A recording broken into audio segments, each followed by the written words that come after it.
نحمده ونصلي على رسوله الكريم اما بعد فاعوذ بالله من الشيطان الرجيم بسم الله الرحمن الرحيم رب اشرح لي صدري ويسر لي امري واحلل عقدة من لساني يفقهوا قولي۔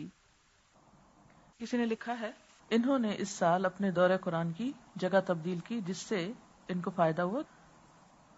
اس سال جو جدہ میں نے کیا ہے تو مجھے انہوں نے 2 گھنٹے دیے۔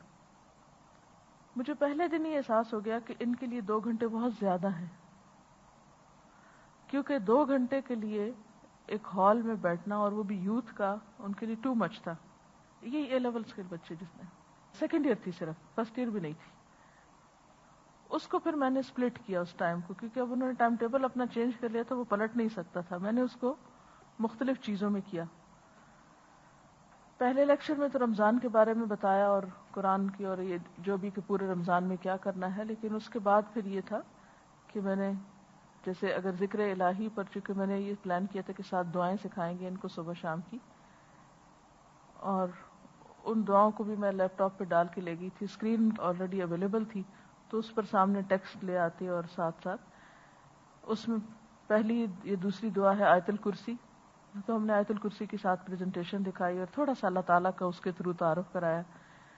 پھر اسی طرح مقصد زندگی پر جب بات ہوئی تو میں نے شہد کی مکھی کی جو لائف ہے اس پر گفتگو کی، اور کتنی وہ بامقصد ہے اور کتنی وہ محنت کرتی ہے اور کس طرح شہد تیار کرتی ہے، اور اس کو کمپیئر کیا عام مکھی کے ساتھ کہ جس کی زندگی میں کوئی مقصد نہیں ہے، وہ صرف گندگی میں بیٹھتی ہے اور اپنا وقت ضائع کرتی ہے۔ تو یہ بہت ہی ان کے لیے ایک طرح سے انٹرسٹنگ ہو گیا۔ پھر یہ ہوتا تھا کہ میں ہر تھوڑی دیر کے بعد، یعنی 20 منٹ کے بعد میں کہتی تھی شارٹ بریک، اور اب آپ یہ دعا پڑھیں سب مل کے۔ وہ سارے زور زور سے شروع میں تو نہیں پڑھتے تھے، پھر میں اس پر لائی کہ ہم کیوں نہیں پڑھتے، ہمیں کیوں شرم آتی ہے اللہ کا نام لیتے ہوئے۔ خیر وہ تھوڑے تھوڑے ساتھ طریقے کرتی رہی۔ شروع میں یہی تھا کہ توجہ کم تھی اور ٹائم بھی لمبا تھا، کراؤڈ بہت تھا۔ پھر انہوں نے کہا کہ ہم اس کو بڑی اسکرین پر دکھانا چاہتے ہیں تاکہ آپ پیچھے تک نظر آئیں۔ 2 دن تو میں نے ریزسٹ کیا، میں نے کہا نہیں، میں اس پہ نہیں، میں ڈائریکٹ ہی بات کرنا چاہتی ہوں، اس طرح کنسنٹریشن میری بھی اور ان کی بھی خراب ہوگی۔ لیکن ان کا ایکسپیرینس تھا، پہلے وہ یہ کرتے رہے۔ تیسرے دن پھر میں نے ان کو الاؤ کیا، اس سے اور زیادہ کنسنٹریشن بڑھی جب پیچھے تک نظر آ رہا تھا اسپیکر کہ کیا بات ہو رہی۔ تو اس میں جو مقصد زندگی کا تھا یہ 2 دن پہ چلتا رہا۔ پھر آخری حصہ جو تھا اس میں کوسچن آنسر بھی کرتی تھی، وہ بہت ہی لائیولی جاتا تھا اور اس میں ایک خاص قسم کا وہ رنگ آ جاتا تھا، اور ایسے ایسے سوال میں گھر بھی لا کے ان سوالوں کو پڑھتی تھی کہ کیا سوچتی ہے ہماری یوتھ، کیونکہ اس کے بغیر پتہ نہیں چلتا۔ سب سے زیادہ افسوس تو اس بات پر ہوتا ہے کہ سب کچھ ہے مگر وہی بات ہے کہ زندگی میں کوئی مقصد نہیں ہے کہ کیوں پڑھ رہے ہیں۔ پڑھ رہے ہیں اس لیے کہ ماں باپ پڑھا رہے ہیں، اس لیے پڑھتے ہیں کہ سب پڑھ رہے ہیں۔ کوئی بھی کام کیوں کر رہے ہیں؟ کیونکہ اور لوگ یہی کر رہے ہیں۔ تو وہ جو ایک منزل گم والی کیفیت ہے وہ ہماری مسلمان امت میں ہر جگہ ہی ملتی ہے۔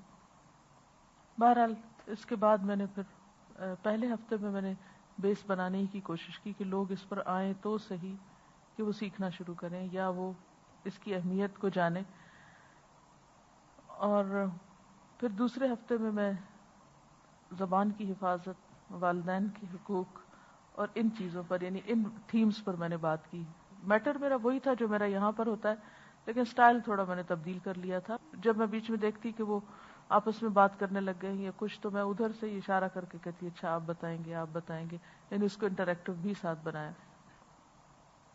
اسی طرح سورۃ الرحمن ان کو پڑھائی، کیونکہ اس میں اللہ تعالیٰ کی نعمتوں کا ذکر ہے اور ایک اس کی اپنی خوبصورتی ہے، اور اس کی تلاوت سنوائی اور اس کی پریزنٹیشن بھی دکھائی، اور اس کے ساتھ ہی پھر میں نے موقع پا کے سورۃ الواقعہ بھی کر دی، کیونکہ میری یہ بہت بڑی تمنا تھی کہ ایک دفعہ آخرت کا نظارہ ضرور دکھانا چاہیے، نہ پسند کریں نہ چاہیں، لیکن دس از اے فیکٹ، اس کے بغیر تو پھر ہم سیدھے کہاں ہوتے ہیں۔ تو الحمدللہ وہ بہت افیکٹو گیا۔ سورۃ الواقعہ کا پن ڈراپ سائلنس تھا کہ آخرت کا ذکر جہاں ہو رہا تھا، اور میں نے صرف عربی کو فورسفلی پڑھ کے تھوڑا تھوڑا ٹرانسلیشن اور تھوڑا تھوڑا ساتھ ہلکا ہلکا الیبوریٹ کرتے، بہت لمبی تشریحوں میں نہیں گئی، اور اس کو فورسفل رکھا۔ الحمدللہ ٹیچرز بھی آتی تھیں، اور پرنسپل کا یہی تھا کہ شروع کا 1 دن اٹینڈ کیا، دوسرے دن تھوڑا بہت وہ کرتے کراتے، تو میں جب شروع میں گئی تھی تو 2-3 دن تک بلیو می میں حرم بھی جاتی تھی تو میرے صرف آنسو گرتے تھے، میں صرف شکر کرتی تھی. میں کہتی تھی یا اللہ میرے پاس شکر کا طریقہ مجھے سکھا دے، میرے پاس شکر کے سوا کچھ نہیں کہ تو کسی کو اس کی اتنی مرضی کی چیز دے دے، ایک اپنا گھر دے دے اور ایک اپنے وہی تعلیم کی جو میری زندگی کا ایک مشن ہے اس کا ایک موقع دے دے. میری یہ کیفیت کبھی زندگی میں نہیں ہوئی کہ میں اتنی زیادہ خوش ہوں کہ شکر ہی شکر، چلتے پھرتے شکر شکر شکر شکر. اور اس کے ساتھ یہ ہوا کہ بند نہیں ہوا سلسلہ، ساتھ ہی خواتین کا جو کچھ دن باقی تھے اور آخری عشرہ تو میں نے ویسے ہی بچا کے رکھا ہوا تھا اپنی عبادت کے لیے. اس میں پھر انڈین ایک گروپ تھا، مدراس اور بمبے کے اور کچھ علاقوں کے لوگ آئے ہوئے تھے، بہت پڑھے لکھے لوگ تھے. ان لوگوں کو بہت شوق تھا کہ وہ سیکھیں، تو پھر ڈیلی ان کے ساتھ کلاس ہوتی رہی اور الحمدللہ وہ بھی بہت اچھا گیا سیشن. آخری دن تک تدریس کا سلسلہ بند نہیں ہوا، صرف یہ کہ موڈ چینج ہو گیا. میرا ارادہ اعتکاف کرنے کا تھا لیکن وہ نہیں ہو سکا تو میں نے سمجھا کہ شاید لوگوں کو بھی میری زیادہ ضرورت ہے. میں نے ایک واقعہ پڑھا تھا کہیں، ایک عالم دین کو کسی نے مکہ سے خط لکھا کہ میں بہت خوش نصیب ہوں، یہاں پر اللہ کے گھر کا قرب ہے، نمازیں ہیں، امن ہے، سکون ہے، ہمیں کسی چیز کی کوئی فکر نہیں. تو انہوں نے جواب میں ان کو خط لکھا کہ دیکھو اللہ نے رزق تقسیم کر رکھے ہیں، میرے حصے میں تعلیم کا کام آیا ہے، تمہارے حصے میں عبادت کا آیا ہے. تمہیں اللہ نے یہ چانس دیا کہ تم یہاں بیٹھ کے اللہ کو یاد کرو، اور میرے حصے میں یہ آیا کہ میں لوگوں کو سکھایا کروں. اصل چیز تو اللہ کے قریب پہنچنا ہے نا. کوئی اس رستے سے پہنچے گا، کوئی اس سے پہنچے گا، کوئی اس سے پہنچے گا. اور یہ ایک حقیقت ہے، ہم میں سے ہر شخص کو اللہ نے ایک مختلف صلاحیت کے ساتھ پیدا کیا ہے. آپ اپنے اندر اس خاص صلاحیت کو پہچاننے کی کوشش کیا کریں. آپ بات اچھی طرح کر سکتے ہیں کسی سے، یعنی آپ کمیونیکیٹ کرنا جانتے ہیں، آپ لکھ اچھی طرح سکتے ہیں، آپ بیماروں کی عیادت اچھی طرح کر سکتے ہیں، ان کی مدد خدمت اچھی طرح کر سکتے ہیں. آپ کو اللہ نے بہت مال دیا ہے، آپ دائیں بائیں آگے پیچھے چھپا کے دکھا کے دن کو رات کو، جیسے قرآن میں آتا ہے، آپ اس طریقے سے اللہ کے قریب پہنچ سکتے ہیں. تو آپ دیکھیں گے کہ اللہ تعالیٰ نے اس دنیا میں یہ جو رزق کی تقسیم، کسی کو زیادہ دیا، کسی کو کم دیا، کسی کو ذہانت زیادہ دے دی، کسی کو کم دے دی، کسی کو علم زیادہ دے دیا، کسی کو کم دے دیا، تو یہ اس کی اپنی تقسیم ہے. اب ہمیں یہ دیکھنا چاہیے کہ ہمیں اللہ نے کہاں رکھا ہے نا، اور یہ اس کی تقدیر ہے، اس میں ہمیں راضی ہونا ہے.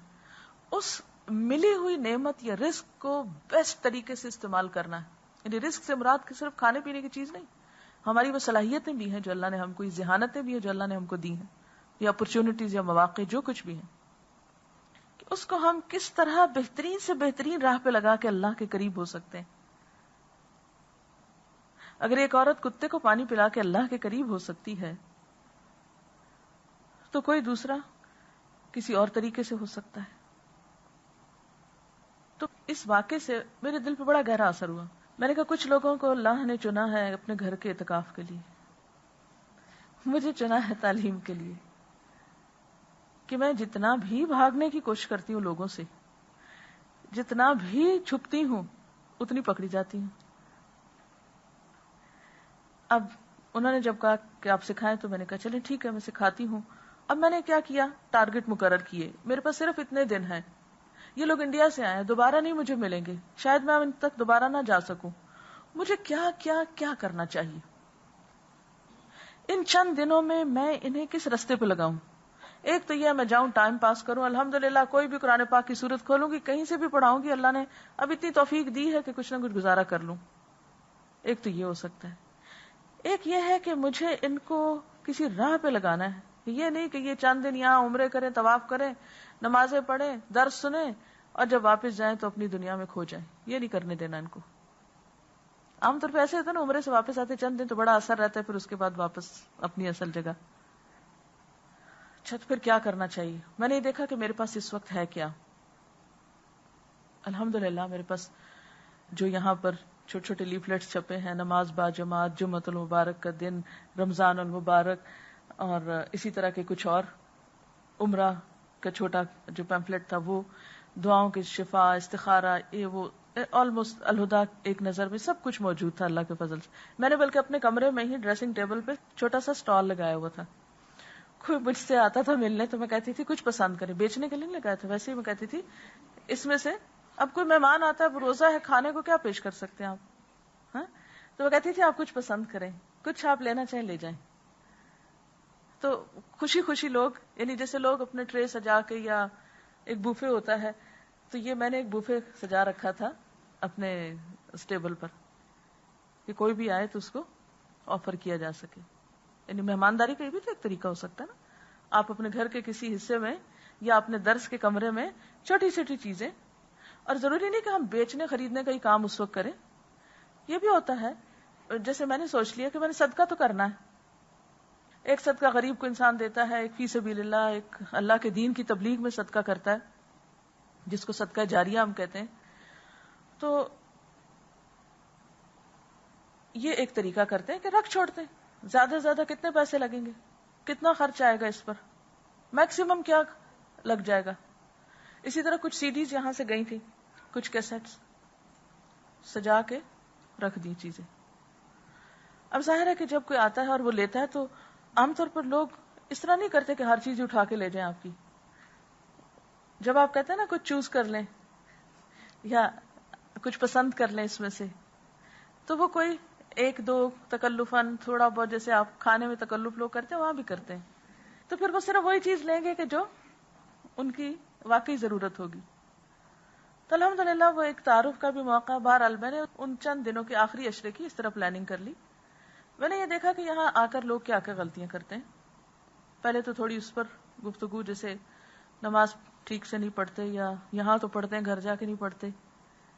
ایک لیکچر نماز پہ دیا, اس کے ساتھ نماز با جماعت کا پیمفلٹ سارا لے گئی, کیونکہ آخری عشرہ تھا. اب اس کے بعد تو کوئی وہاں واپس تو نہیں چیزیں لانی تھی. اور بجائے اس کے کہ میں ہیپیزرلی ادھر تقسیم کرتی ادھر ادھر, میں نے کہا کیوں نہ لوگوں کو جو یہ انڈین گروپ ہے ان کے درس کے دوران ہاتھ میں پکڑا دیا جائے. میں نے اس طرح کیا کہ جیسے نماز پر ایک لیکچر دیا, اس کے بعد وہ ایک ایک لیفلیٹ جو تھا وہ سب کے ہاتھ میں تقسیم کر دی. انہوں نے اتنی خوشی سے لیا. میں نے کہا چل آپ اس کو کھولیے. کھول کے میں نے اس کو پڑھنا شروع کیا, نماز با جماعت کا طریقہ اور اس کی فضیلت اور اس کے سارے آداب, وہ باتیں جو آپ زبانی کسی کو نہیں کہہ سکتے, یہ کرو یہ کرو, یہ نہ کرو یہ نہ کرو, یہ نہیں کہہ سکتے کسی کو. اور لوگ غلطیوں پہ غلطیاں کیے جاتے ہیں, وہ پھر بھول جاتے ہیں کیونکہ ساری زندگی انہوں نے یہ کیا نہیں ہوتا, اور ہم پھر صرف تبصرے کر کے رہ جاتے ہیں کہ لوگوں کو نماز نہیں پڑھنی آتی, اتنی دور آ جاتے ہیں جماعت سے نماز نہیں پڑھنی آتی. خیر, وہ لفظ میں نے ان کے ساتھ ریڈ کیا, تھوڑا تھوڑا الیبوریٹ کیا, اور ان کو آخر میں یہ کہا کہ یہ کاغذ آپ اپنے آس پاس اور لوگوں کو بھی, گھر والوں کو بھی پڑھائیں. اتفاق سے اگلے دن جمعرات تھی اور اس سے اگلے دن پھر جمعہ تھا, تو میں نے سوچا کہ جمعے کے بارے میں ان کو بتانا چاہیے, کیونکہ اس سے ایک جمعہ پہلے مجھے بڑا ہی بٹر ایکسپیرینس ہوا. میرے ساتھ ایک بچی بیٹھی تھی, کوئی 13-14 سال کی تھی, پاکستانی اوریجن تھی. وہ بچی مسلسل اپنی دوسرے کسی کے ساتھ باتیں کر رہی تھی. اب آپ کو یہ تو معلوم ہے خطبے کی حالت میں آپ کسی کو اگر یہ کہتے ہیں چپ کرو تو یہ بھی لغو بات ہے, اس کی بھی اجازت نہیں. اب کیا ہے, میں اسے اشارہ کروں پلیز چپ ہو جاؤ, کبھی کہوں دیکھو خطبہ ہو رہا ہے, کبھی کچھ, لیکن اس کے اوپر کوئی بات اثر نہیں کی. حتیٰ کہ میں نے ہاتھ سے بھی اس کو تھوڑا سا یوں کیا, لیکن معلوم نہیں اس کی کیا مجبوری تھی, کیونکہ اس کو خطبہ سمجھ نہیں آ رہا تھا.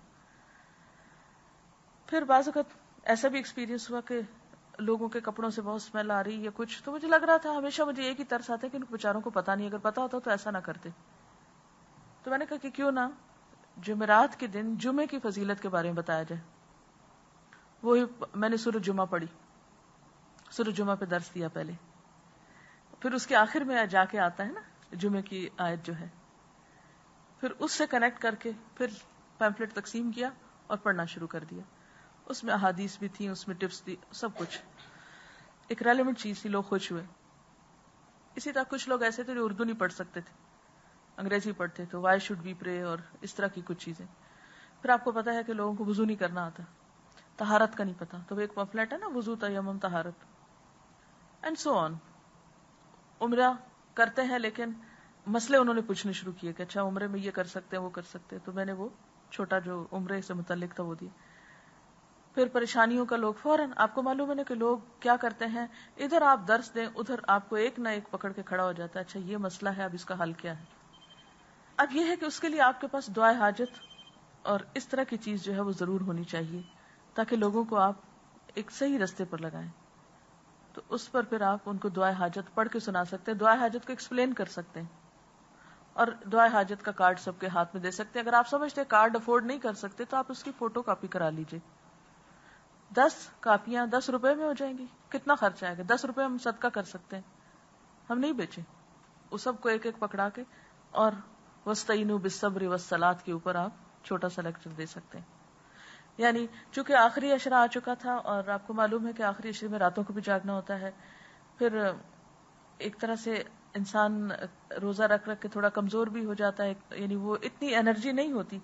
پھر وہاں یہ ہے کہ لوگ چونکہ ساری رات جاگتے ہیں اس لیے صبح سونا مسٹ ہوتا ہے. اگر صبح نہیں آپ سوئے نماز کے بعد اشراق وغیرہ کے بعد تو پھر آپ کوئی اور کام کر نہیں سکتے. تو اور وہ بھی پھر یہ کہ ظہر کی نماز سے پہلے پہلے آپ کو اٹھ کے نہا دھو کے تیار ہو کے مسجد بھی جانا ہے، تو وہ ہارڈلی کوئی 3-4 گھنٹے آپ کو ایک سلیپ کے مل ہی جاتے ہیں، اور وہ بھی انسان اس لیے سوئے تاکہ آگے پھر عبادت بہتر کر سکے. تو چونکہ وہاں پر 12 بج کے میرا خیال ہے آج کل 7 منٹ یا 8 منٹ پہ ظہر کی اذان ہو رہی تھی، تو آپ کتنا سو سکتے ہیں میکسیمم بھی. سورج ادھر سے دیر سے نکل رہا تھا اور ظہر جلدی ہو رہی تھی، تو بیچ کا ٹائم تھوڑا ہی تھا. تو ظہر کی نماز کے بعد درس شروع ہوتا تھا. ظہر کے فوراً بعد ایک پروگرام آتا تھا قرآن پاک کی تفسیر کا جو میں سن رہی تھی، بلکہ ظہر کی نماز کے بس بالکل ہی قریب قریب، تو وہ نہیں میں مس کرتی تھی. وہ دن میں 2 دفعہ ریپیٹ ہوتا، کوشش کرتی 2 دفعہ سن لو نہیں تو 1 دفعہ. تو پورے قرآن پاک کی شروع سے آخر تک صرف 30واں پارہ میرا رہ گیا کیونکہ اس دن عید ہو گئی اور اگلے دن ہماری فلائٹ تھی تو وہ رہ گیا، ابھی تک نہیں مل سکا مجھے. بہرحال نماز کے بعد یعنی تقریباً 1:30 بجے یہ سارا کام ختم کر کے پھر میں درس دیتی تھی 2:30 سے 2:45، اور آپ کو پتا ہے 3:15 یا 12 پہ پھر عصر کی اذان ہو جاتی تھی، یعنی بمشکل واپس لوٹ کے تو پھر، اور پھر جب تک نماز پڑھ کے تھوڑا آپ قرآن پاک پڑھیں تھوڑا ذکر وغیرہ کریں تو اس کے بعد یہ کہ ایک اور پروگرام آتا تھا فن الاحسان، احسان کرنے کے طریقے. تو یہ ہر روز ایک نیا طریقہ بتاتے تھے. یہ بہت ریگولرلی میں نے سنا ہے. میرا دل ہے کہ میں اس دفعہ کے کورس میں اس کو شامل کر لوں، کیونکہ ان اللہ یحب المحسنین، محسنین کو اللہ پسند کرتا ہے، محبت کرتا ہے. اور ہم سمجھتے ہیں کہ دل خوش کر دینے والا پروگرام تھا. آپ کریں یا نہ کریں، لیکن اگر آپ کو طریقے بھی پتا ہے یا وہ سیکھ رہے ہیں تو آپ کے اندر ایک خاص قسم کی خوشی پیدا ہوتی ہے نا. اس کو میں نے بہت زیادہ انجوائے کیا. وہ بھی میں نے ایک دفعہ جب شروع کیا میرا نہیں خیال کہ کوئی مس کیا. پھر اس سے ایک دن بہت زیادہ بارش تھی، اس دن سگنل ڈاؤن تھا، پھر اگلے دن وہ ایک اور ٹائم پر قطر ٹیلی ویژن سے آتا تھا، پھر اس کو میں نے وہاں سے کر لیا.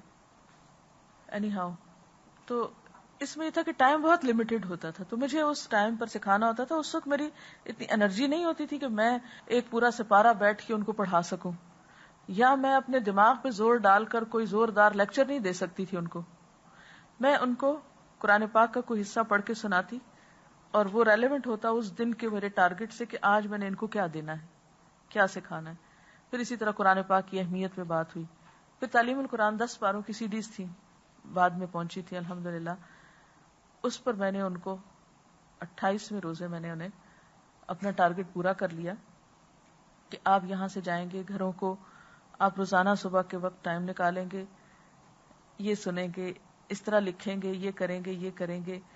اور بہت زیادہ اس پہ توجہ دلائی کہ دیکھیں ہم بہت جلد اللہ کے پاس واپس جانے والے ہیں، تو ہماری زندگی ضائع نہ جائے. تو اللہ کا شکر ہے کہ اطمینان ہوا کہ ان کو کچھ دے کر بھیجا ہے، اب آگے کچھ نہ کچھ وہ شروع کر سکیں. اب 29 روزے کو میرا دل تھا کہ پتہ نہیں کل آخری روزہ نہ ہو تو میں ذرا کل کا ہی چلو اعتکاف کر لوں. انہوں نے مان کے ہی نہ دیا کہ یہ نہیں ہو سکتا، آپ آدھے گھنٹے کے لیے آ جائیں. پھر مجھے آیا کہ صبح تو سونا ہے تھوڑا، پھر اس کے بعد پڑھنا پڑھانا ہے، پھر اس کے بعد چلو تھوڑا ٹائم دے ہی دیتی ہوں.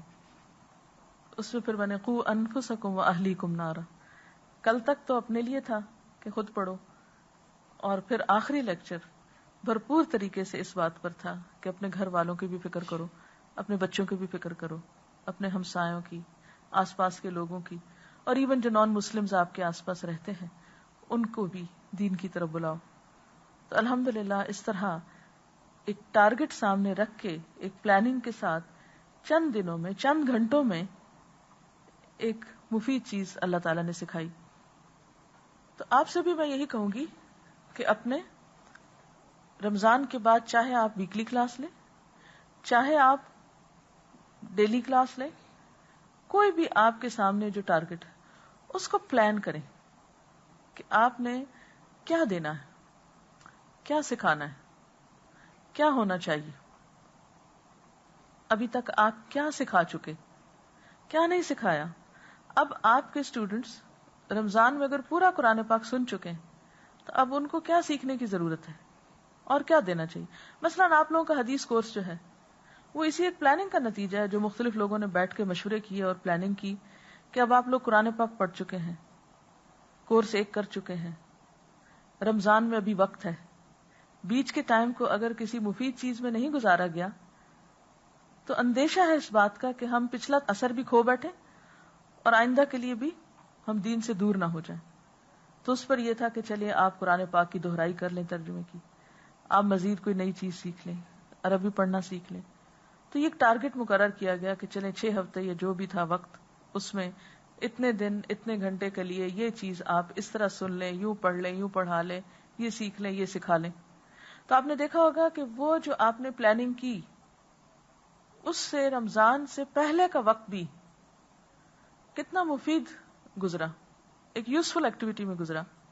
پھر آپ نے کچھ نہ کچھ رمضان کی پلاننگ کی کہ سارے دن میں یہ اور یہ کام کرنا اور اس میں 2 گھنٹے جو ہے وہ قرآن پاک کی تعلیم کے لیے.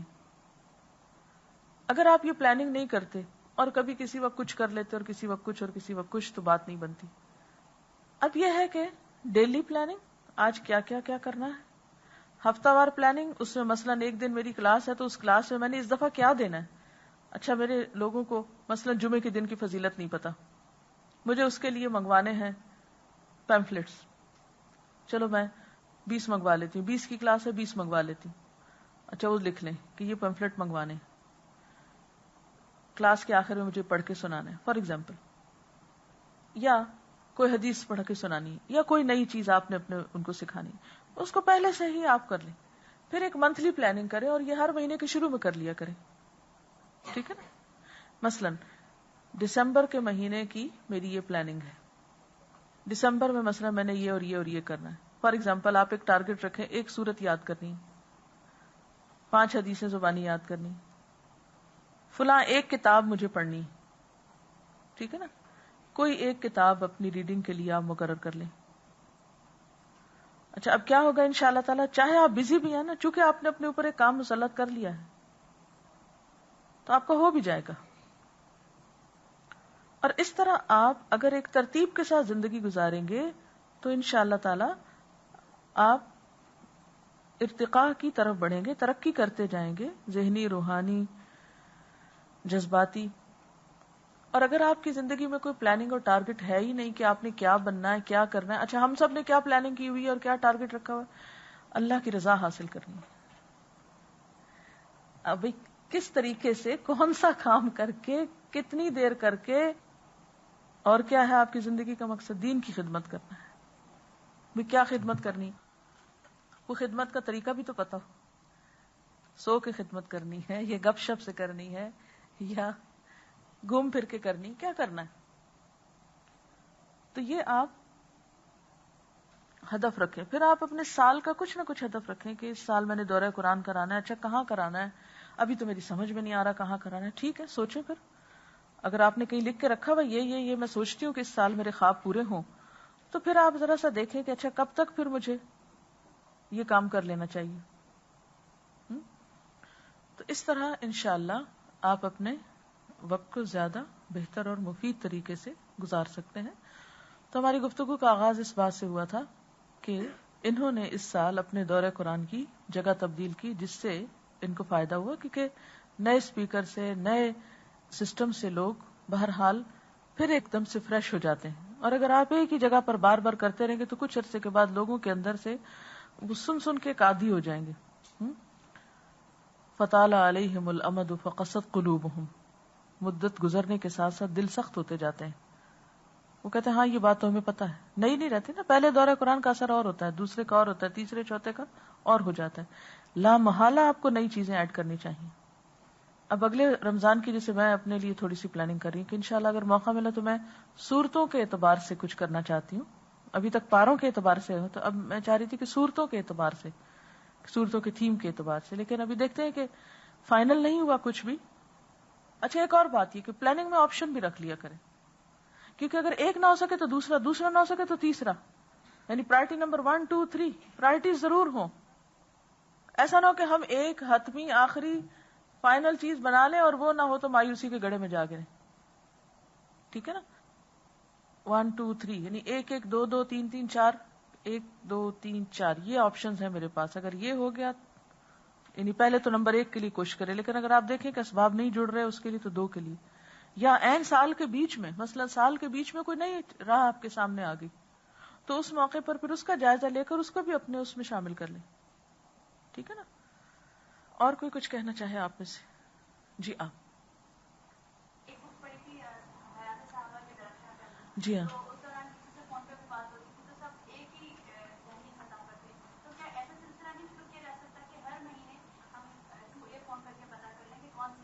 یا ہر مہینے ایک چھوٹی سی اسی طرح کی ملاقات آپ کی ہو جائے. جی ہاں صحیح. ٹھیک ہے انشاءاللہ. ایسا ہے کہ اس کے بعد ایک اور کتاب ہے حیات تابعین کے درخشاں پہلو، تو اگلے مہینے کے لیے وہ رکھ لیجئے. جب تک 1 مہینہ یا 2 مہینہ اس کے لیسن گن لیتے ہیں تاکہ ایک دن میں ایک ہو. ایک دن میں دل تو زیادہ چاہتا پڑھنے کو، لیکن کوشش یہ کریں کہ ایک پڑھ کے اس کی پرسنالٹی کا کوئی ایک پہلو اپنے پاس نوٹ بھی کر لیں. ورنہ وہ ہوگا کیا کہ بہت ساری شخصیتوں کی اچھی باتیں جب سامنے آئیں گی اور ان کا ایک بلینڈ آپ کے اندر آنے لگے گا تو ایک خوبصورت پرسنالٹی ڈیولپ ہوگی. تو انشاءاللہ تعالی حیات تابعین کے درخشاں پہلو اسی کا کنٹینویشن ہے. میں نے اس کے ساتھ ایک اور کتاب تھی حیات صحابیات کے بارے میں، میں مکہ میں اپنے ساتھ وہ لے گئی تھی پڑھنے کے لیے، کیونکہ جب یہ ہو گئی پوری تو میں نے سوچا کہ وہ شروع کروں. بس تھوڑا سا اس کا پرابلم یہ تھا کہ اس کا تھوڑا لیول جو تھا وہ ذرا تھوڑا بچگانا تھا، اور تھوڑی فلاوری زیادہ لینگویج تھی جس سے مجھے تھوڑی اریٹیشن بھی ہوتی ہے، کیونکہ میں فیکٹس کی طرف زیادہ راغب ہوتی ہوں کہ اچھا اصل خالص حقیقی بات کیا ہے نا. تو لیکن یہ تھا کہ آن دا ہول خواتین کے، میں چاہ رہی تھی کہ ان لوگوں کے حالات پڑھ کے پھر خواتین کے حالات پڑھنے کی ضرورت ہے، کیونکہ ہمارے لیے ڈائریکٹ اسوہ حسنہ پھر عورتوں کی زندگی میں عورتوں کے لیے ہوتا ہے نا کہ ایک عورت جب مختلف اپنی مشکلات سے گزرتی ہے تو وہ اللہ تعالیٰ سے اپنا مضبوط تعلق کیسے قائم کر سکتی. تو انشاءاللہ اس سلسلے کو جاری رکھیں گے. جزاک اللہ خیرن. ہاں اور کوئی کچھ کہنا چاہے آپ میں سے؟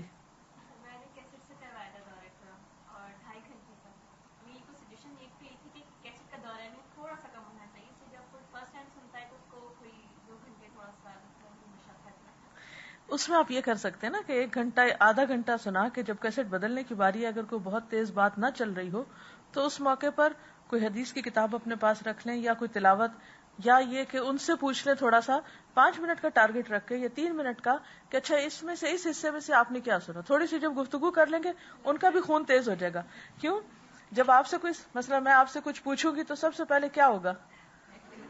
آپ کا دل اتنا دھڑکنا شروع کر دے گا، دوران خون اتنا تیز ہوگا کہ آپ پورے کے پورے فریش ہو جائیں گے. ٹھیک ہے. تو انشاءاللہ تعالیٰ اس طرح بیچ میں کبھی بھی کیسٹ یکساں 2 گھنٹے نہیں لگائیں. نیور.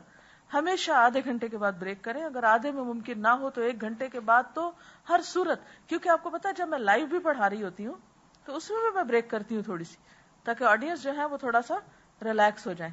ذرا سی کمر سیدھی کر لیں، کیونکہ بعض اوقات آپ قرآن میں اتنے کھو جاتے ہیں کہ آپ اپنی جگہ سے ہلتے بھی نہیں ہیں.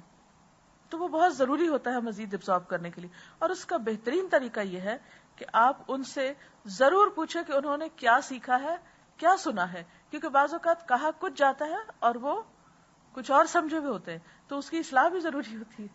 ٹھیک ہے.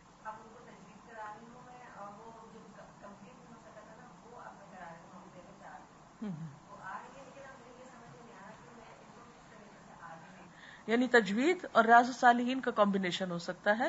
جو لوگ تفسیر نہ ابھی کر پائیں، لکھ نہ پائیں یا یاد نہ کر پائیں یا اتنا ان میں حوصلہ نہ ہو، تو اس سے یہ ہے کہ ایک اور ابھی مائنڈ بنانے کی ضرورت ہے. ڈیٹیل بالکل نہیں ابھی شروع کرائیں. ابھی آپ ان کو پہلے ناظرہ قرآن سکھائیں، کیونکہ آپ نے جب جان لیا کہ ان کو دعا بھی صحیح نہیں پڑھنی آ رہی تو اس کا مطلب ہے کہ ان کا ناظرہ ٹھیک نہیں. تو ابھی تفسیر پہ کس لیے جاتے ہیں جب تک ناظرہ ہی ٹھیک نہیں؟ تو آپ ناظرے پہ آ جائیں اور پھر ناظرے کے ساتھ ساتھ آپ ان کو حدیث کروا لیں، ریاض الصالحین ہی کروا لیں. اچھا، ایک اور بات یہ کہ جیسے آپ نے ذکر کیا پھر انہوں نے، یہ بہت اچھا آئیڈیا ہے. قرآنی دعائیں یا مسنون دعائیں جو ہیں ان کو بیچ بیچ میں کیسٹ روک کے، یا اگر آپ لائیو بھی کر رہے ہیں تو اس میں ساتھ ساتھ، یعنی جب آپ نے کرا، آپ کو یاد ہوگا جب پہلا دورہ قرآن ہوا تو اس میں میں کبھی دعائے نور سکھاتی تھی، کبھی کوئی اور دعا سکھاتی تھی.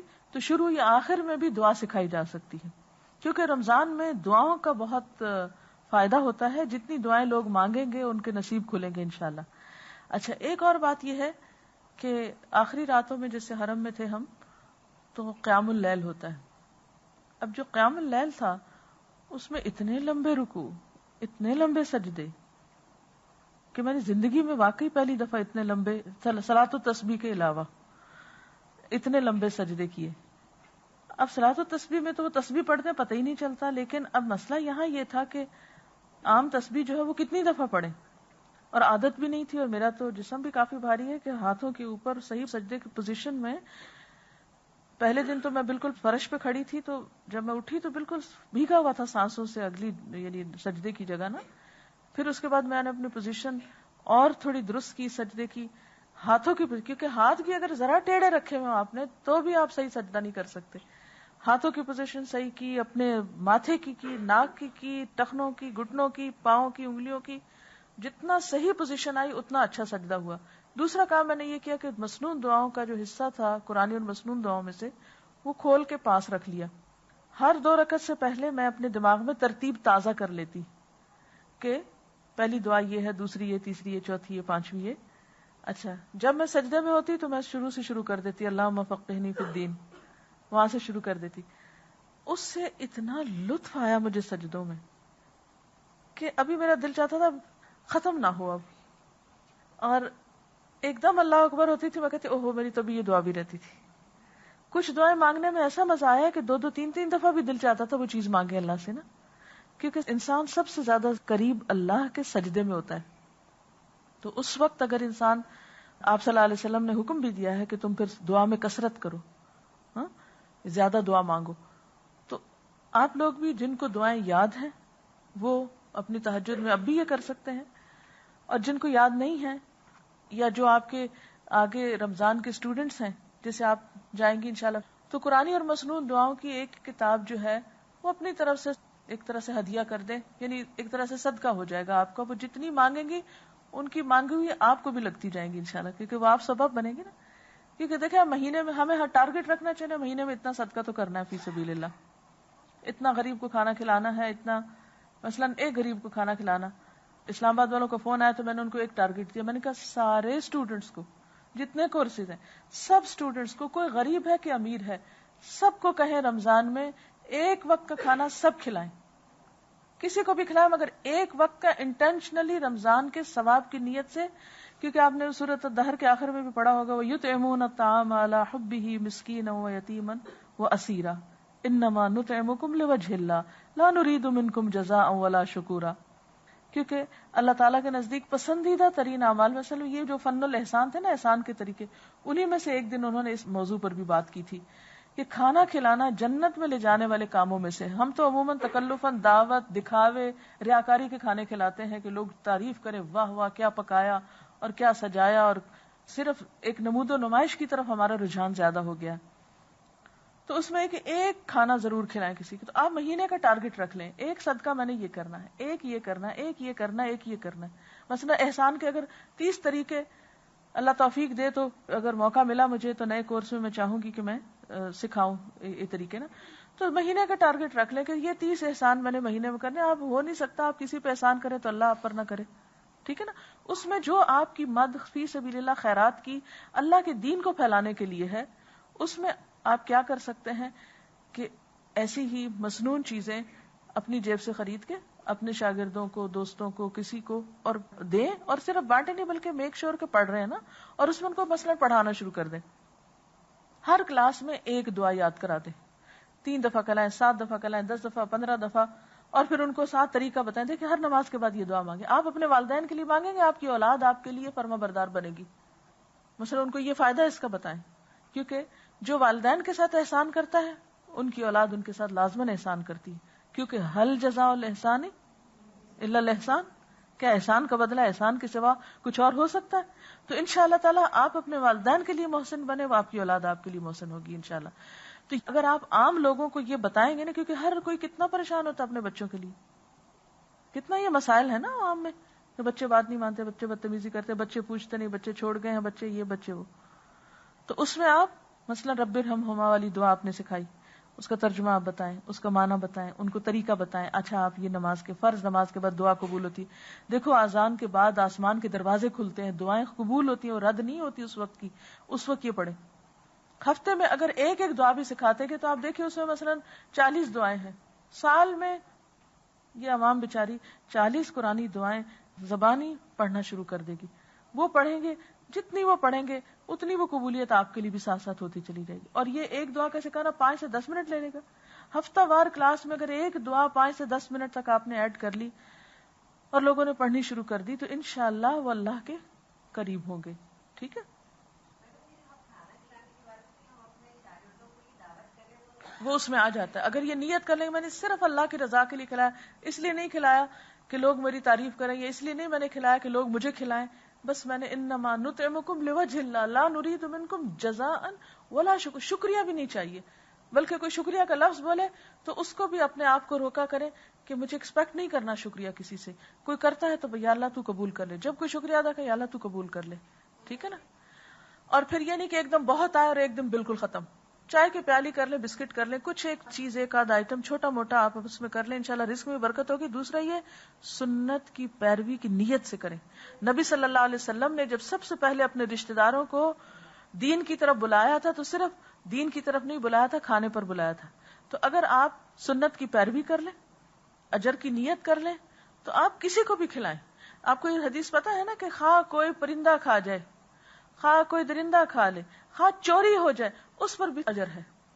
یعنی آپ کا مال کسی بھی طریقے سے جو دوسرے کے پاس چلا جاتا ہے، مثلا آپ ایک درخت لگاتے ہیں، آپ ایک کھیت لگاتے ہیں، کچھ بھی کرتے ہیں، تو اس پر کسی تک وہ خیر جاتی ہے تو آپ کے لیے اجر باندھ دیا جاتا ہے.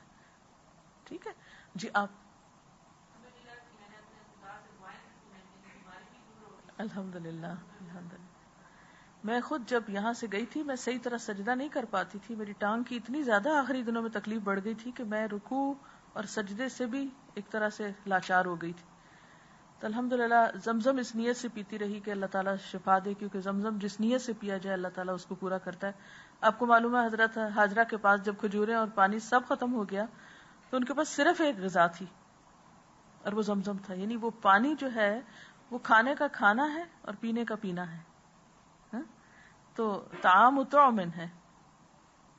تو بہرحال الحمدللہ جب پہلی تراویح تھی تو بہت مشکل میں چھت پہ پہنچی، کیونکہ میرا دل چاہتا تھا کہ سامنے سے کعبہ نظر آئے. اب نیچے اتنا رش ہوتا تھا تو میں نے کہا اوپر سے لی جاتی نا. خیر چوتھی لائن میں جگہ مل گئی، لیکن اوپر چڑھ کے جانا میرے لیے ایک بہت ہی مشکل کام تھا، کیونکہ جوتے بھی نہیں ہوتے نا، تو جرابیں بھی سلپ کرتی ہیں، ننگے پاؤں اور تکلیف دیتے ہیں. لیکن جب آخری عشرے کی راتیں تھی تو جب میں چڑھی تو اسما کہتی ماما آپ کو کیا ہو گیا؟ میں ہر روک پہ سوچتی تھی ماما یہاں رکیں گی یہاں رکیں گی، آپ ایک جگہ نہیں رکی اور سیدھی کی سیدھی اتنی سیڑھیاں چڑھ گئی. اور یہ حقیقت ہے کہ رمضان ایک ایسا موقع ہے کہ جب انسان ویسے بھی روزے سے بھی صحت نصیب ہوتی ہے، ساتھ دعائیں ہوتی ہیں، تو اپنے لیے اور صحت کے لیے دعائیں مانگنا، میں تو کہتی ہوں اللہ کا کتنا بڑا کرم ہے یہ رمضان ہم سب پہ کہ ہم روحانی جسمانی طور پر ایک طرح سے ایسا لگتا ہے نہا لیے ہیں، ایک فریش ہو جاتے ہیں. ایک چھوٹی سی بات آپ سے کرنا چاہوں گی. بنی اسرائیل پر فرعون نے بہت ظلم کیے تھے، ان کے بیٹوں کو ذبح کر دیتا تھا، بیٹیوں کو زندہ چھوڑ دیتا تھا، اور قوم پر بہت بھاری آزمائش تھی. وہ اس موقع پر اللہ تعالیٰ نے موسیٰ علیہ السلام کو کس طرح پیدا کیا اور کس طرح ان کی حفاظت کی. اور اس میں پھر آپ دیکھیں کہ کس طرح عورتوں کا کیا کردار تھا. سب سے پہلے تو حضرت موسیٰ علیہ السلام کی والدہ کو اللہ تعالیٰ نے فرمایا سورۃ القصص اگر آپ دیکھیں کہ تم اس کو دودھ پلاتی رہو اور جب تم اس کے بارے میں ڈرو کہ دشمن اس کو اٹھا لے گا تو تم اس کو دریا میں پھینک دینا. انہوں نے ایسا ہی کیا. اب دریا میں پھینکا تو موسیٰ علیہ السلام کی والدہ کا دل تو خالی ہو گیا, بہت غمگین ہوئی. ماں کا دل آپ کو معلوم ہی ہے کیسا ہوتا ہے, اپنے بچے کے بارے میں کس قدر پوزیسو ہوتی ہے. تو انہوں نے اپنی بیٹی کو بھیجا کہ تم اس کے پیچھے پیچھے جاؤ. یہاں سے بہن کا کردار شروع ہوتا ہے. یعنی پہلے ماں نے چھپا کے رکھا اس کو, جب ماں کے ہاتھ سے گیا تو بہن آ گئی, وہ پیچھے پیچھے گئی, حتیٰ کہ اس نے سارا سراغ لگا لیا کہ اس پہ کیا گزری, پوری خبر رکھی آخر تک, حتیٰ کہ اس کے ذریعے اللہ تعالیٰ پھر واپس پلٹا لے موسیٰ علیہ السلام کو اپنی ہی ماں کی طرف. اب جب سمندر سے ان کو اٹھایا گیا یا اس دریا سے جس میں انہیں ڈالا گیا تھا, اور جس طرح وہ فرعون کے محل کے پاس جا کے وہ نکالے گئے, تو فرعون نے دیکھتے ہی کہ لڑکا ہے فوراً حکم دیا کہ قتل کر دیا جائے. تو فرعون کی بیوی نے کیا کیا, قتل نہیں کرنے دیا. پھر عورت کا کردار سامنے آ گیا, اور اس طریقے سے اس نے حکمت کے ساتھ بات کی کہ بچے کی زندگی بچ گئی. پھر موسیٰ علیہ السلام اسی جگہ پہ جوان ہوئے, جو بڑے ہوئے, پھر ان کے ہاتھوں ایک قبطی کا قتل ہوا. مدین کی طرف گئے, وہاں پر گئے تو 2 لڑکیوں کو دیکھا کہ وہ پانی پلانے کے لیے کھڑی ہیں. ان کو انہوں نے پوچھا جا کر کہ تمہارا کیا معاملہ ہے, میں تمہاری کیا مدد کر سکتا ہوں. اور بالآخر وہی 2 لڑکیاں جو تھیں ان میں سے ایک ان کی بیوی بنی, اور وہ لڑکیاں ان کے ٹھکانے اور ان کے کھانے اور ان کے شیلٹر اور ان کی ہر جسمانی مادی جو بھی ضرورت تھی ان کی, اس کا ذریعہ بنی. حتیٰ کہ موسیٰ علیہ السلام پھر اپنی بیوی کے ساتھ دوبارہ مصر آتے ہیں اور اپنا اصل کام کرتے ہیں. اور وہ کیا کہ فرعون کے دربار میں جا کر اللہ کا پیغام بھی پہنچاتے ہیں اور بنی اسرائیل کو آزاد کرانے کے لیے بھی کہتے ہیں. اور بالآخر پھر وہ وَاصْطَنَعْتُكَ لِنَفْسِي, جب ان کو راستے میں وہ اللہ تعالی ہم کلام ہوتے ہیں اور کہاں کہاں سے گزار کر اپنے کام کا بناتے ہیں, اور پھر وہ وقت آتا ہے کہ بنی اسرائیل کو وہ آزاد کرا کے لے جاتے ہیں. اب آپ دیکھیں کہ اس وقت بنی اسرائیل پہ جو فتنے کا دور تھا, اور آپ نے وہ پریزنٹیشن دیکھی تھی کیسے کیسے بھاری کام کراتا تھا فرعون ان سے, کتنے ظلم ڈھاتا تھا ان پر, دور دور تک کوئی روشنی کی کرن نظر نہیں آتی تھی کہ اس قوم کو کبھی اس ذلت سے نجات ملے گی. کس طرح اللہ تعالیٰ موسیٰ علیہ السلام کو تیار کرتے ہیں اور وہ بنی اسرائیل کو آزاد کرا لیتے ہیں. تو اس دور میں یہ ایک حقیقت ہے کہ ہر طرف سے مسلمان ایک یلغار میں ہیں.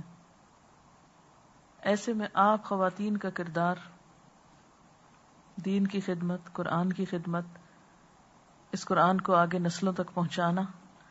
اگر باہر کے مدارس بند ہو جاتے ہیں خدا نہ خواستہ, تو بنی اسرائیل کو اللہ نے کیا حکم دیا تھا جو فرعون نے ان کی عبادت گاہیں بند کر دی تھی؟ گھروں کو مدرسے بنا لو, گھروں میں بیٹھ جائیں, نہیں بنائے بڑے بڑے بلڈنگز, نہیں بنائے بڑے بڑے ادارے, نہیں کریں بڑے بڑے کام.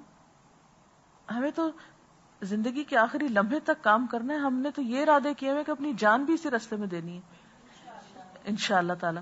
تو کوئی بھی چیز ہو, اللہ کا کلام آگے پہنچانے سے رکنا تھوڑی. آپ کو معلوم ہے کہ رشین سٹیٹس جو تھیں, جب وہاں پر مدارس بند ہوئے, جب علماء قتل ہوئے, جب ان کے سروں کے پہاڑ بنائے گئے, جب مسلمانوں کا بے تحاشا خون بہایا گیا, قرآن پاک کی نشر و اشاعت بند کر دی گئی, اور پھر اتنی جاسوسی ہوتی تھی کہ کوئی قرآن پڑھا نہیں سکتا تھا.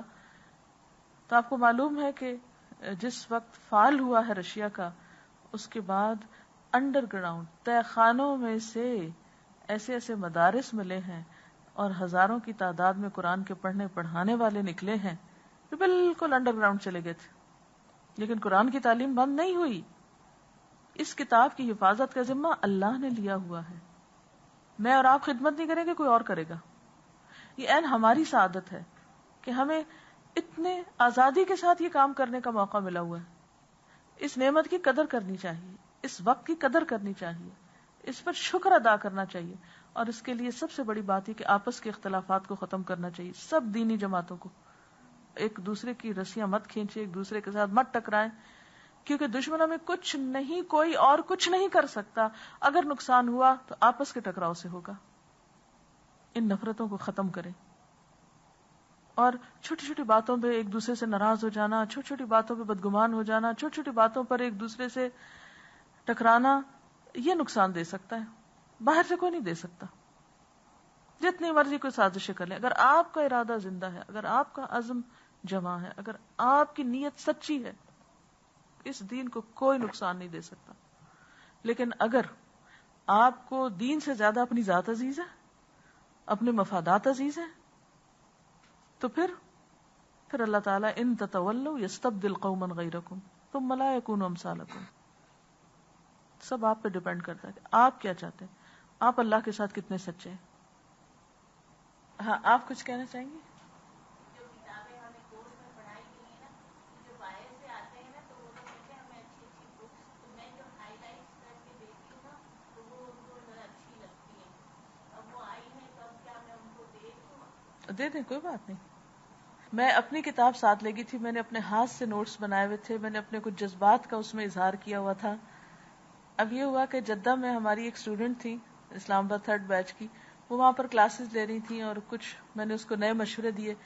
میں نے ان کو یہ مشورہ دیا کہ آپ یہ کتاب بھی شروع کرائیں. اب یہ کہ کتاب نہیں تھی. پھر مجھے خیال آیا کہ اچھا میں پاکستان سے بھیج دوں گی. پھر میں نے کہا میں تو بھول جاؤں گی, پتہ نہیں بھیج پاؤں یا نہ, چلو اپنی ہی دے دیتی ہوں. پھر بہت مشکل تھا اپنی کتاب دینا, کیونکہ اس سے میں نے یہاں پڑھایا بھی تھا, ڈیٹس بھی میری اوپر ڈلی ہوئی تھی, اور اپنے کچھ ساتھ جو دل میں آتی تھی باتیں وہ بھی لکھتی تھی. میں نے کہا لن تنالوا البر حتی تنفقوا مما تحبون. تو ہو سکتا ہے کہ وہ جب میرے ہاتھ کے لگے ہوئے نشان اور کچھ کمنٹس پڑھے تو اس کا ذہن اور کھلے, اس اینگل پر سوچنا شروع کرے. تو اس طرح آپ بھی اپنی جتنی بھی ہو چکی ہے یا ادھوری بھی ہے تو کوئی بات نہیں, آپ اس کو دے سکتے ہیں. جی, آپ کچھ کہنا چاہ رہے ہیں؟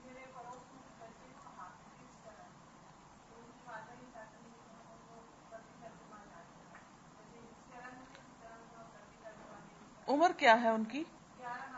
ہاں, ہو سکتا ہے 30ویں پارے سے کر لیں پھر, یا سورت یاسین کر لیں, یا کچھ. شروع سے شروع نہیں کریں کیونکہ سورت البقرہ کے مسائل بچوں کو نہیں سمجھ میں آئیں گے. آخری پارے سے کر لیں. جیسے سلمان فارسی نے کہا کہ زندگی تھوڑی ہے, علوم بہت ہیں, پہلے وہ سیکھو جو ضروری ہے. بس یہ ہے کہ اگر آپ انہ من یتقی و یصبر, ٹھیک ہے, اس کام میں تقوی اور صبر بے حد ضروری ہے. جلدی نتائج نہ چاہیں کسی بھی چیز کے. فإن اللہ لا یضیع اجر المحسنین. آپ کو نہیں معلوم کہ آپ کی زندگی میں صبح ہی مکۃ المکرمہ کی تاریخ پڑھ رہی تھی. حضرت ابراہیم علیہ السلام نے کس خلوص, کس قربانی, کس نیت کے ساتھ اپنے بیٹے اور بیوی کو وہاں چھوڑا تھا.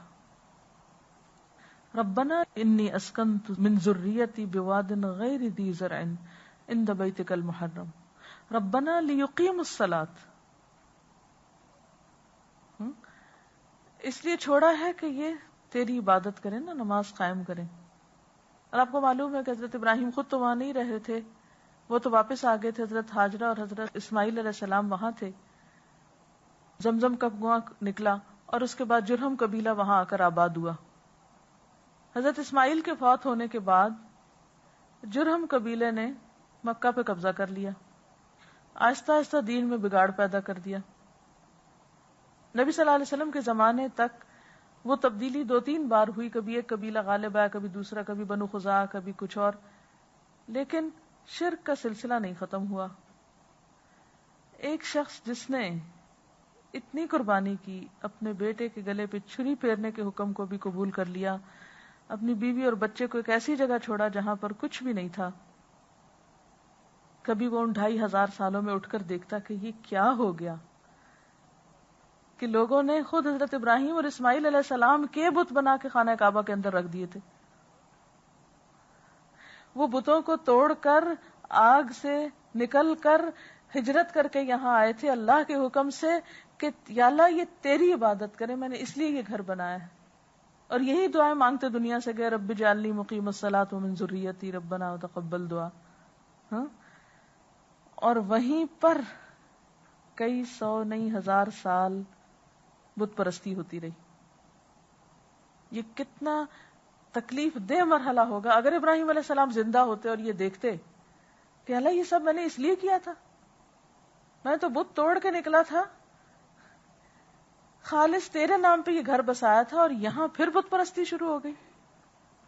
اس کے بعد آپ نے ایک دعا اور بھی مانگی تھی نا، یا اللہ ان میں ایک ایسا پیغمبر اٹھا جو ان کو تیری کتاب پڑھ کے سنائے، ان کا تزکیہ کرے، ان کو کتاب اور حکمت کی تعلیم دے. وہ دعا بھی قبول ہوئی نا. اور پھر اس کے بعد سے لے کر جب نبی صلی اللہ علیہ وسلم نے 8 ہجری میں مکہ فتح کیا ہے، آج تک وہ گھر.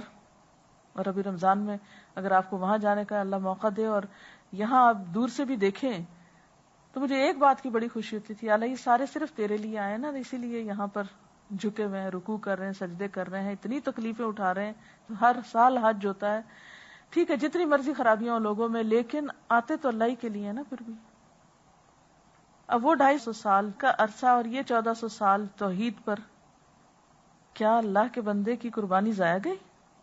نہیں. بعض اوقات ایسا ہوتا ہے کہ آپ کی اپنی زندگی میں آپ کی ایک کوشش رنگ نہیں لاتی، ہو سکتا ہے آپ کے مرنے کے بعد بھی کچھ عرصہ تک رنگ نہ لائے، لیکن ہو سکتا ہے کہ ایک وقت ایسا آئے کہ وہ زمین ہری بھری ہو جائے، کوئی ایک بندہ اٹھ جائے اس کو آباد کرنے کے لیے. اس لیے مایوس تو کسی قیمت پر نہیں ہونا، بس اخلاص اور پیدا کرنا ہے. کچھ بھی رکاوٹ آئے رکنا نہیں، بس کرتے جانا ہے. کیا معلوم آپ سمجھتی ہیں وہ عورتیں جن کو آپ چھوڑ آئی اور وہ اس وقت ان کے لیے پریشانی تھی، وقتی طور پہ ہو سکتا بھول جائیں، لیکن اگر ان کے دل کو کوئی بات لگ گئی ہے نا تو کسی اور وقت میں ضرور نکل آئے گی انشاءاللہ.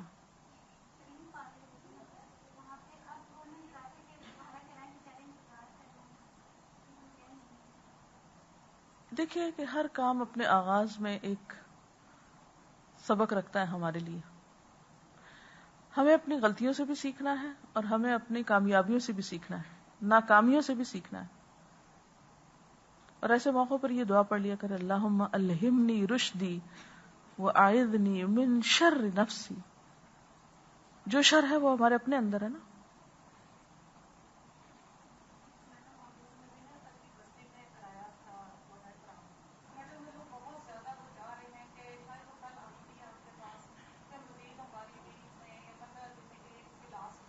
نہیں، جہاں جہاں آپ نے دورہ قرآن کرایا وہاں ایک ریگولر کلاس ویکلی تو ضروری رکھیں. اگر آپ کسی وجہ سے وہاں خود نہیں جا سکتے تو کسی اور کا انتظام ان کے لیے کریں، لیکن ان کو اب یوں تنہا نہ چھوڑ دیں.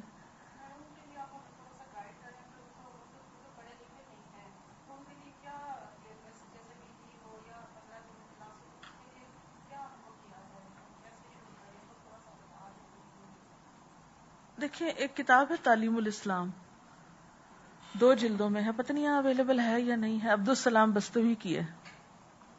بہت سمپل الفاظ میں انہوں نے ایمانیات سے لے کر عبادات اور اخلاقیات اور معاملات سب موضوعات پر گفتگو کی ہے. تو دین کے یہ جو 4 پہلو ہیں، کیونکہ ہمارے ہاں تو ایمان کا بھی اللہ حافظ ہے، کوئی فرشتوں پر ایمان نہیں رکھتا یا اس کی ضرورت محسوس نہیں کرتا یا اس کی سمجھ میں نہیں آتا یا لاجک نہیں بنتی. یعنی ایک طرف تو بالکل کچی بستی کے ان پڑھ لوگ ہیں جو بےچارے جہالت میں مارے جا رہے ہیں، اور دوسری طرف موسٹ لٹریٹ پیپل جو اپنے آپ کو سمجھتے ہیں سو کالڈ، ان کے ہاں یہ ہے کہ قرآن کی ضرورت نہیں ہے یا قرآن ہماری زندگی کا حصہ نہیں ہے، اس کی ضرورت نہیں ہے یا کبھی دیکھنا نہیں چاہتے ہم. تو اس سے کیا پتہ چلتا ہے کہ ہمارے تو ایمانیات میں بھی خلل آ گیا نا. تو بنیاد سے ہمیں شروع کرنا ہے کہ ایمان کے جتنے بھی گوشے ہیں، اللہ پر ایمان ہے، فرشتوں پر ہے، رسولوں پر ہے، کتابوں پر ہے، آخرت پر ہے، تقدیر پر ہے، اس کے بارے میں صحیح انفارمیشن لوگوں تک پہنچانا بے حد ضروری ہے. یہ نہ سوچا کرے ہمیں پتا ہے تو دوسروں کو خود ہی پتا ہوگا، یہ تو بنیادی باتیں. ہو سکتا ہے کہ کوئی فرشتوں کو نہ مانتا، اور آپ کو یہ بات معلوم ہے کہ اگر ایمان یا ایمانیات کی کوئی ایک چیز کا بھی کوئی انکار کرتا ہے یعنی کوئی اگر یہی کہہ دے کہ میں فرشتوں کو نہیں مانتا، یا کوئی یہ کہہ دے میں تقدیر کو نہیں مانتا، کوئی یہ کہہ دے کہ میں آخرت کو ہی نہیں مانتا، تو اس کا تو ایمان ہی خسارے میں ہے. صرف اللہ کو ماننا تو کافی نہیں ہے. نجات کے لیے صرف ایک اللہ پر ایمان لانا کافی نہیں ہے جب تک یہ باقی چیزوں کو بھی نہ مانے. تو اس کتاب میں ان ساری چیزوں کے تعارف ہے کہ کس کس چیز پر ایمان لانا ضروری. پھر اس کے بعد عبادات ہے، وہ دین کا ستون ہے، نماز ہے، روزہ ہے، حج ہے، زکوٰۃ ہے. یہ چیزیں کیوں اللہ نے فرض کی ہیں، ان کے نہ پڑھنے سے یا نہ کرنے سے کیا نقصان ہے. پھر اس کے بعد اخلاقیات ہیں جس میں اچھے اخلاق کو اپنانا اور برے اخلاق کو چھوڑنا، کیونکہ میزان میں سب سے بھاری نیکی جو ہے وہ اخلاق ہے. اور پھر معاملات، ماں باپ کے ساتھ کیا کریں، بہن بھائیوں کے ساتھ کیسا سلوک ہو، ہمسایوں کے ساتھ کیسا ہو. اور نہ صرف یہ کہ انسان یعنی انٹر پرسنل ریلیشنز جو ہیں ایک معاشرے کے اندر، نہ صرف یہ کہ وہ بلکہ اس کے ساتھ ساتھ جانوروں کے ساتھ کیسا سلوک کریں، زمین کے ساتھ کیسا سلوک کریں. یہ سارے معاملات جو ہمارے زمین سے لے کر آسمان تک چلتے ہیں، ان کے اوپر تو ایک دین کا جامع سا نقشہ سمپل الفاظ میں. ایک دن اگر آپ جھوٹ کے اوپر بات کرنا شروع کرتے ہیں، جھوٹ اس طرح نقصان دہ ہے، دوسرے دن غیبت پہ بات کرتے، تیسرے دن، لیکن جھوٹ غیبت تک نہ پہنچے جب تک آپ ایمان کی بات نہ کر لیں.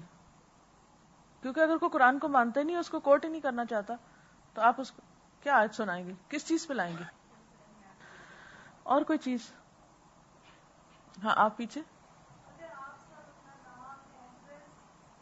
کلاسز کا یعنی کلاسز کی جگہ اگر آپ لکھ کے دے جائیں کہ کہاں آپ شروع کر رہے ہیں، یہ بہت ضروری ہے. کیونکہ اس سے ایک آئیڈیا ہو جاتا ہے. کوئی بھی نیا شخص آتا ہے، مثلا اکثر لوگ ہمارے پاس آ کے پوچھتے ہیں، نئی نئی جگہوں کے نام لیتے ہیں اور پوچھتے ہیں یہاں آپ کی کوئی اسٹوڈنٹ نہیں پڑھا رہی، یہاں کا لوگوں کا تو بہت ہی خراب حال ہے، یہاں تو ضرور کلاس ہونی چاہیے. اور بعض اوقات کلاس ہو رہی ہوتی ہے اور ہمیں بالکل خبر نہیں ہوتی، اور ہم کہتے ہیں اچھا چلے دیکھتے ہیں. ابھی پچھلے دنوں کسی نے وزیر آباد کا بتایا کہ وہاں پر کوئی ایک اسٹوڈنٹ ہے ہماری جو ایک کلاس لے رہی ہے جس میں تقریباً 100 لوگ ان سے پڑھ رہے ہیں، اور ہمارے علم میں نہیں، خبر نہیں ہمیں.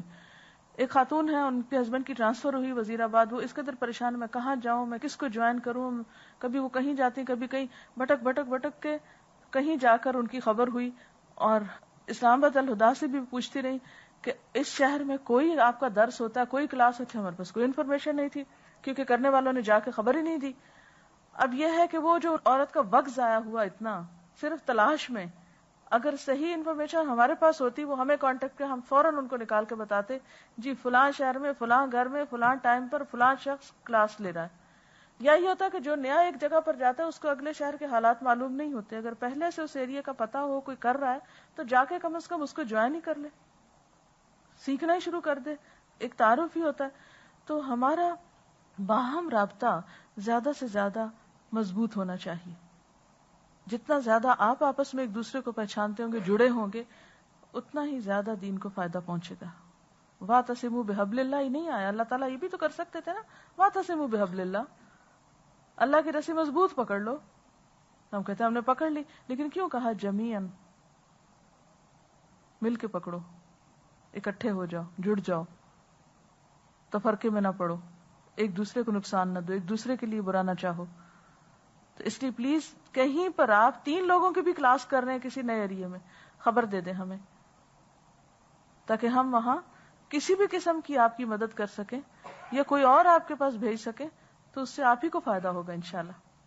ترجمہ دوہرانے کی ضرورت ہے کہ وہ اتنا اچھا افیکٹ پڑا ہے، آدھے گھنٹے آدھا پارا ہو لیکن ہو تو اس کو دورہ قرآن کے طرز پہ کرنا شروع کر دیں. اب یعنی پہلے اگر لفظی ترجمہ کیا ہے تو دورہ قرآن کے طرز پر اس ترجمے کی دہرائی شروع کر دیں. ایک ایک آیت پڑھیں، با محاورہ کر لیں، ٹھیک ہے، لفظی سے با محاورہ پر آ جائیں.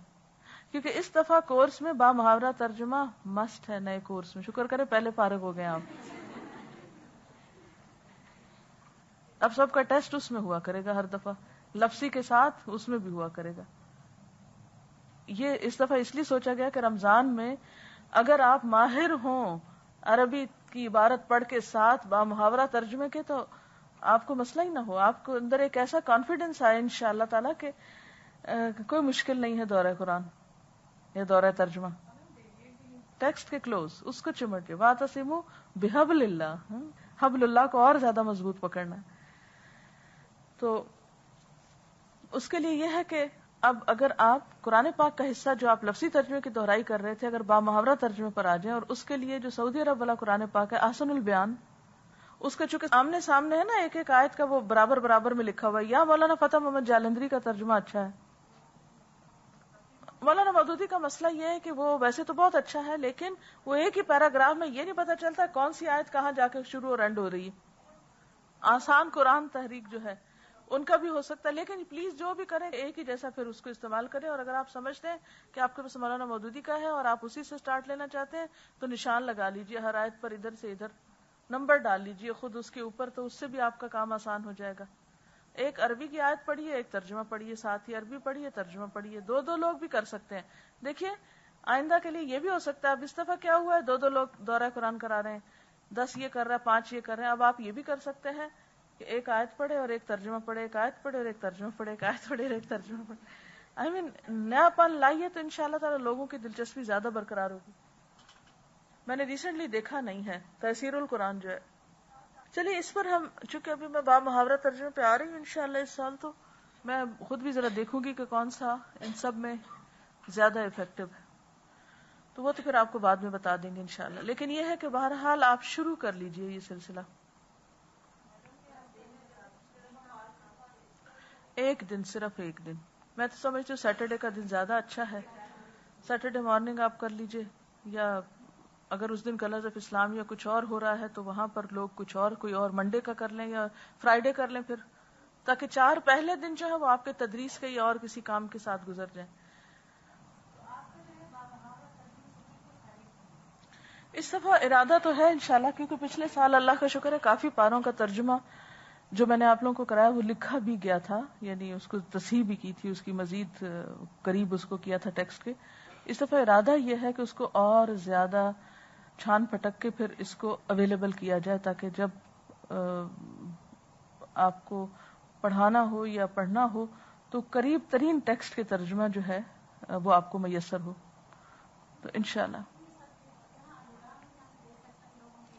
لیکن علامہ بالقلم ہے، جب تک قلم سے آپ ترجمہ لکھیں گے نہیں، بھول جائیں کہ آپ کو صحیح یاد ہو. یہ تجربہ میں نے کروایا ہے. وہ لوگ جو سامنے رکھا ہوا لکھا ہوا رکھ کے بیٹھتے ہیں نا، یہ ضرور ہوتا ہے کہ کسی وقت استاد بول رہا ہے، آپ کو پتا ہے وہ لکھا ہوا ہے، وہ دھیان ادھر ادھر چلا گیا، لیکن جب آپ قلم سے لکھ رہے ہوتے تو آپ کا دھیان نہیں ادھر ادھر جاتا، پھر آدھا یا پورا اسی کے اندر ہوتا ہے. غلط لکھیں یا صحیح لکھیں لیکن اس کا اثر کچھ اور ہے. تو نظر احمد کا مجھے بہت دفعہ لوگوں نے مشورہ دیا، بلکہ میں تو بہت ہی اسٹرکٹنس برتتی تھی کہ کوئی ترجمے والی چیز، کچھ چیز سامنے ایسی نہ ہو. گھر جا کے بے شک پڑھیں پڑھائیں، لیکن کلاس میں نہیں ہو، اپنے قلم سے لکھیں. اس میں وقت بھی زیادہ لگتا ہے، لیکن اس کے بغیر چارہ نہیں اگر آپ واقعی ٹیکسٹ کو ڈائریکٹ سمجھنا چاہتے ہیں تو.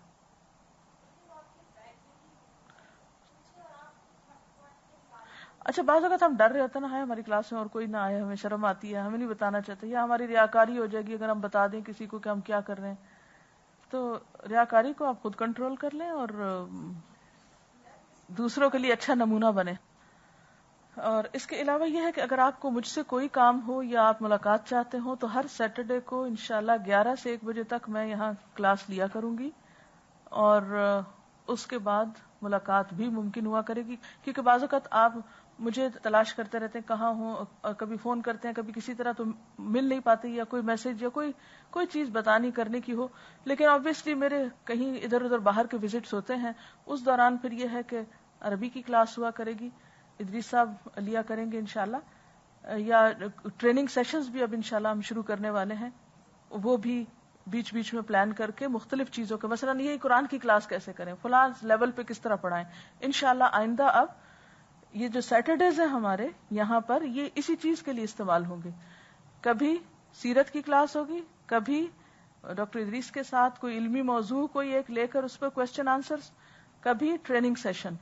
یہ اسکیجول انشاءاللہ ہم بنا کر لگا دیا کریں گے، پھر آپ کو مین ریسیپشن سے انفارمیشن مل سکتی ہے. لیکن یہ ہے کہ مجھ سے ملاقات کا دن اب سیٹرڈے ہی ہوا کرے گا، کیونکہ ڈیلی روٹین میں معلوم نہیں کتنا وقت ملتا ہے کتنا نہیں، کیونکہ مجھے خود اب مزید بہت پڑھنے کی ضرورت پڑ گئی ہے، تو اس لیے میری اویلیبلٹی اور زیادہ محدود ہو جائے گی. تو سیٹرڈے کا دن میں نے عام رکھا ہے کھلا، کہیں جانے کے لیے یا کسی کے آنے کے لیے، یعنی ملاقات کا. ٹھیک ہے، یعنی حدیث کورس کا دن آپ فرائیڈے رکھ لیجئے. ٹھیک ہے، فرائیڈے رکھ لیجئے. اور سیٹرڈے کو اگر آپ میں سے کوئی اس کورس کے اندر آنا چاہے، ونس اے ویک جو کلاس یہاں جاری ہوگی، تو آپ then you can come here as well. ٹھیک ہے انشاءاللہ تعالی. یعنی یہ جو ایڈوانس کورس یہاں ہو رہا تھا وہ کنٹینیو ایک طرح سے کر رہا ہے، لیکن تھوڑا سا پیٹرن بدل دیا ہے، تھوڑی ڈیوریشن کم کر دی ہے، اور تھوڑا اس کے اندر بہت سی اور ورائٹی بھی لا رہے ہیں کہ ایک ہی چیز کنٹینیو نہیں کرے گی بلکہ مختلف چیزیں اس میں دی جائیں گی. تو اس کے لیے آپ اگر سیٹرڈے کو یہاں آنا چاہیں تو یو آر موسٹ ویلکم.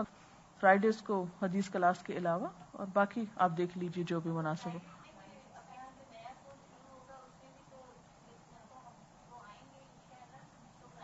دیکھیے نئے کورس کا مسئلہ یہ کہ شروع تو ہو رہا ہے، لیکن ظاہر ہے کہ ایک گھر میں کتنے لوگ آ سکتے ہیں نا، تو اس لیے اگر اپنے اپنے علاقوں میں ہی آپ جوائن کریں، بلکہ نئی برانچز کھولیں اور لوگوں کو بھی موقع مہیا کریں، تو وہ کہیں زیادہ مفید ہے بجائے اس کے کہ سارے اب ادھر ہی آتے رہے. اسی لیے ہفتے کا ایک دن رکھ دیا ہے، اس دن ان کو نہیں آنے دیں گے، اس دن صرف آپ لوگ آیا کریں. نہیں ٹھیک ہے، کیونکہ اس کے بغیر فی الحال مینج کرنا مشکل ہے، کہ سڑکوں پہ رش ہو گیا تو پرابلم ہوگی.